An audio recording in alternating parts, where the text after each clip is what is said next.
नमस्कार विद्यार्थियों, आज की कक्षा में हम हिंदी के बसंत भाग 1 के पाठ 6 पार नज़र के शेष रहे अध्याय का अध्ययन करेंगे। पिछली कक्षा में इसी कहानी में हमने पढ़ा था कि छोटू है वो भी अंतरिक्ष यान में काम करने का बोलता है, तब उसके पापा उसे अधिक पढ़ाई करने का बोलते हैं। उसके बाद में अगले दिन उसके पापा काम पर चले जाते हैं और स्टाफ के प्रमुख ने स्क्रीन की तरफ इशारा करते हुए वहाँ पर कुछ झलक सा दिख रहे होने की बात कहते हैं। आगे बढ़ते हैं। अंतरिक्ष यान तो नहीं है, छोटू के पापा ने अपना संदेह प्रकट किया। संदेह हमें भी है, आप अब इस पर बराबर ध्यान रखिएगा। छोटू के पापा सोच में डूब गए। वो सोचते हैं, क्या सचमुच अंतरिक्ष यान है? कहाँ से आ रहा होगा? सौरमंडल में हमारी धरती के अलावा और कौन से ग्रह पर जीवों का अस्तित्व होगा? कैसे हो सकता है? और अगर होगा भी तो क्या इतनी प्रगति कर चुका होगा कि अंतरिक्ष यान छोड़ सके? फिर सोचते हैं, वैसे तो हमारे पूर्वजों ने भी अंतरिक्ष यानों उपग्रहों का प्रयोग किया था। अगर हमारे लिए यह असंभव है, उसके लिए आवश्यक मात्रा में ऊर्जा हो तो काश इस नए मेहमान को नज़दीक से देखा जा सकता। हाँ, अगर वह इसी तरफ आ रहा होगा तो यह संभव हो सकेगा। देखें, अब अंतरिक्ष यान से एक यांत्रिक हाथ बाहर निकला। हर पल उसकी लंबाई बढ़ती ही जा रही थी। छोटू के पापा ने अवलोकन जारी रखा, यानी कि वो देखते रहे और निरीक्षण करते रहे।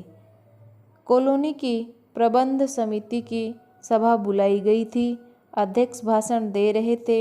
हाल ही में मिली जानकारी से पता चलता है कि 2 अंतरिक्ष यान हमारे मंगल ग्रह की तरफ बढ़ते चले आ रहे हैं। इनमें से एक अंतरिक्ष यान हमारे इर्द चक्कर काट रहा है। कंप्यूटर के अनुसार यह अंतरिक्ष यान नज़दीक के ही किसी ग्रह से छोड़े गए हैं। ऐसी हालात में हमें क्या करना चाहिए, इसकी कोई सुनिश्चित योजना बनानी जरूरी है। नंबर 1, आपका क्या ख्याल है? कॉलोनी की सुरक्षा की पूरी जिम्मेदारी नंबर 1 पर थी।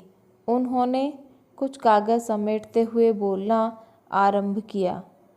इन दोनों अंतरिक्ष यानों को जलाकर खाक कर देने की क्षमता हम रखते हैं, मगर इससे हमें कोई जानकारी हासिल नहीं हो सकेगी।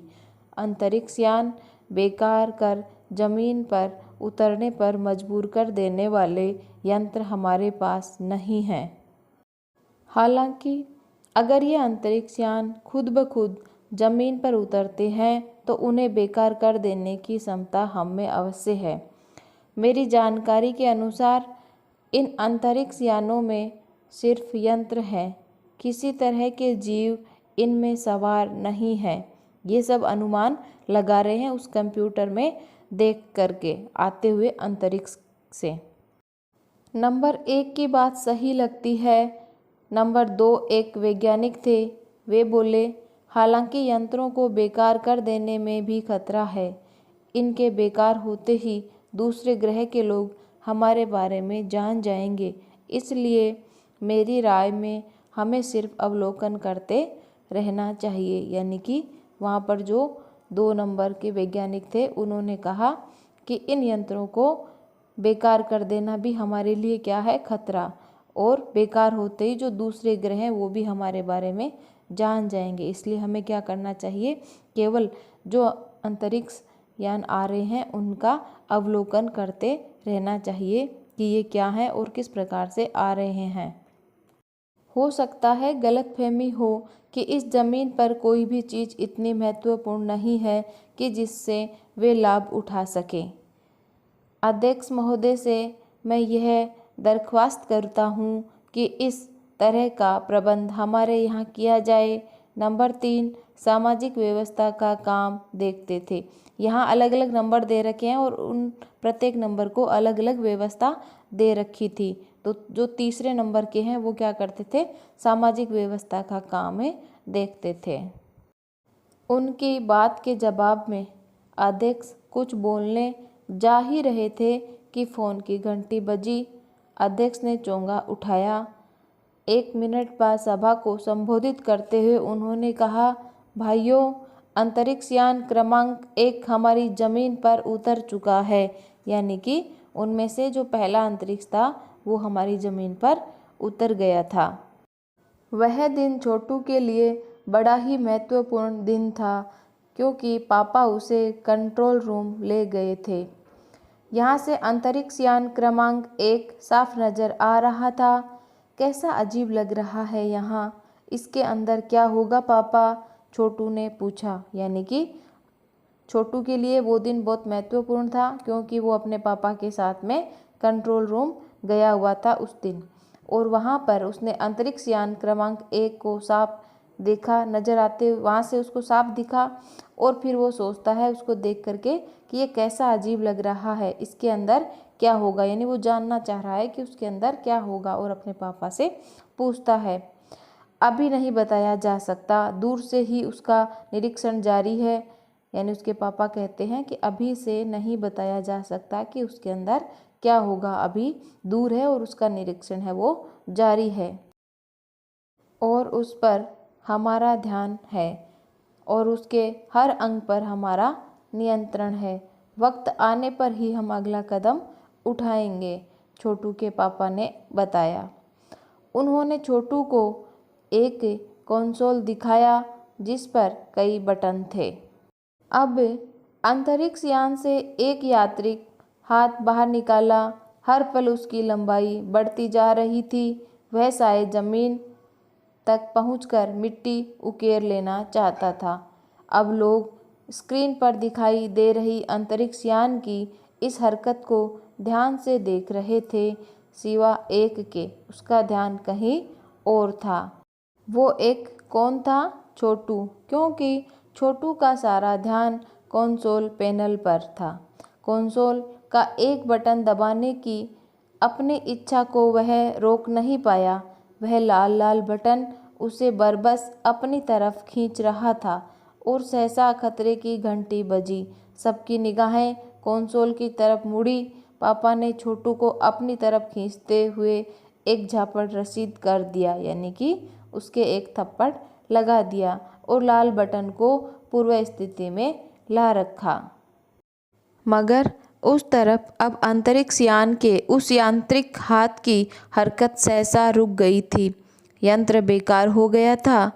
उधर पृथ्वी पर national aeronautics and space administration, ये नासा का पूरा नाम है, द्वारा प्रस्तुत वक्तव्य ने सबका ध्यान अपनी तरफ आकर्षित कर लिया।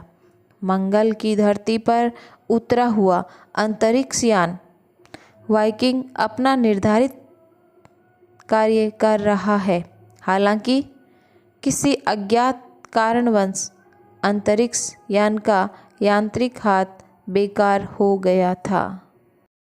नासा के तकनीशियन इस बारे में जांच कर रहे हैं तथा इस यांत्रिक हाथ को दुरुस्त करने के प्रयास भी जारी हैं। इसके कुछ ही दिनों बाद पृथ्वी के सभी प्रमुख अखबारों ने छापा, नासा के तकनीशियनों को रिमोट कंट्रोल के सहारे वाइकिंग को दुरुस्त करने में सफलता मिली है।